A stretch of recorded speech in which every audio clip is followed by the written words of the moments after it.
नमस्कार. रामकृष्ण हरी. मी युवा कीर्तनकार कुमारी प्रियांका देवी. आज एका विषयावरती बोलावंसं वाटतं. जो मनुष्य आपल्या हिताचा विचार करतो आणि आपला हित साधून घेऊन जीवन जगतो, महाराज, ते त्याचं जीवन खरं समजावं.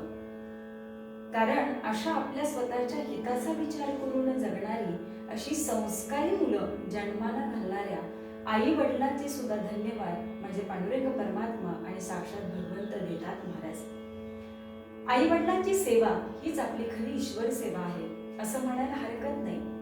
ज्यांनी आपल्या हाताला धरून आम्हाला चालायला शिकवलं, मायबापो, आम्ही खाली पडलो की पटकन आधाराचा हात म्हणून आम्हाला देणारे ते आमचे आई वडील आहेत. महाराज, म्हणून आई वडिलांचं महत्व या जीवनामध्ये आम्हाला समजणं गरजेचंच आहे.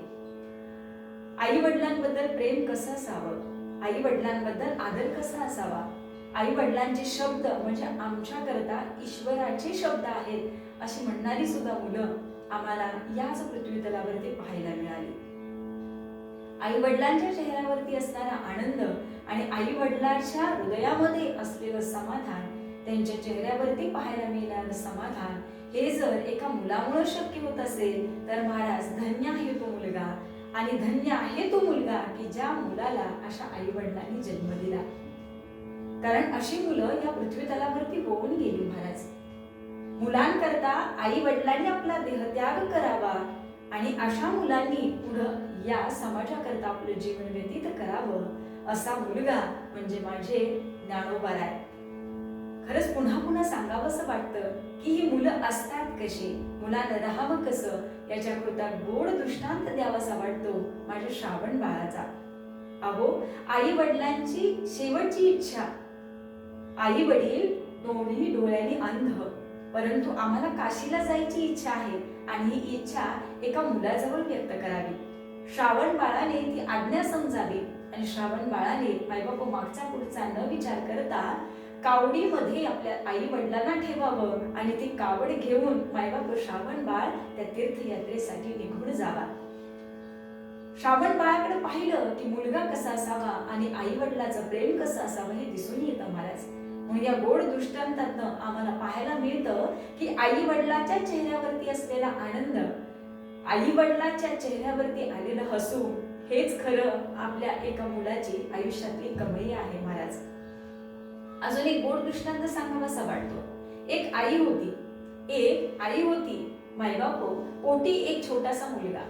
या मुलाला लहानाचा मोठा करावा, रात्रंदिवस कष्ट करावे आणि कष्ट करून या मुलाला मोठा केला, शिकवला. हा मुलगा परदेशात नोकरीसाठी निघून गेला. आई एक वेळ आजारी पडली. आईनं फोन केला, बाळा, माझी तब्येत बरी नाही, माझ्याकडे ये बाळा, एकदा मला भेटून जा. बाळानं कामाचं कारण दिलं, आई मला आता शक्य नाही येणं. मायबाप, आईच्या डोळ्यामध्ये पाणी आलं. दिवसेंदिवस दिवसामागे दिवस निघून गेले आणि एक दिवस असा आला की मायबाप होती आई हे जग सोडून निघून गेली. ही बातमी त्या मुलाच्या कानावरती पडली. वेळ मिळाल्यानुसार तो मुलगा मायबाप गावाकडे आला.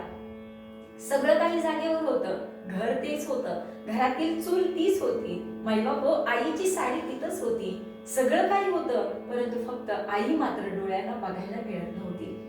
त्या मुलाने आपल्या आईची साडी हातामध्ये घेतली आणि मायबाप साडी हातामध्ये घेऊन तो धाय मोकलून रडू लागला. आई, तू आता हवी होती, मला आठवण येते. मायबाप, या दृष्टांतावरून आम्हाला हेच पाहायला मिळतं की जोपर्यंत मनुष्य आहे, जोपर्यंत आई वडील आहे, तोपर्यंत त्यांची किंमत करायला शिका, त्यांच्याशी प्रेमाने बोलायला शिका. कारण आई वडिलांची शेवटच्या काळातील एक दृढ इच्छा असते की आम्हाला तुमचा पैसा नको, तुमचा पैसा महत्वाचा नाही, मुलांना माझ्याजवळ घ्यावं आणि प्रेमाने दोन शब्द बोलावेत, एवढीच एक दृढ इच्छा त्या आईची असते. आणि हीच इच्छा त्या बाळाप्रित्यर्थ ती कायम मायबाप मनामध्ये ठेवत असते. बाळाचा लाखोचा पैसा असावा, परंतु त्या पैशाकडे डुंकूनही न बघणारी आई या समाजामध्ये आम्हाला बघायला मिळते. म्हणून महाराज, पुन्हा पुन्हा सांगावंसं वाटतं, या आई वडिलांच्या आमच्यावरती थोर उपकार, या आई वडिलांच्या आमच्यावरती थोर उपकार आहेत. का? कारण आई ही मायेची सावली आहे, आई ही मायेची सावली आहे, वडील ही कष्टाची शिदोरी आहे. वडील हे कष्टाचे शिदोरी आहेत. आई वडिलांचा थोर आशीर्वाद हीच आमच्या जीवनातील खरी संपत्ती आहे.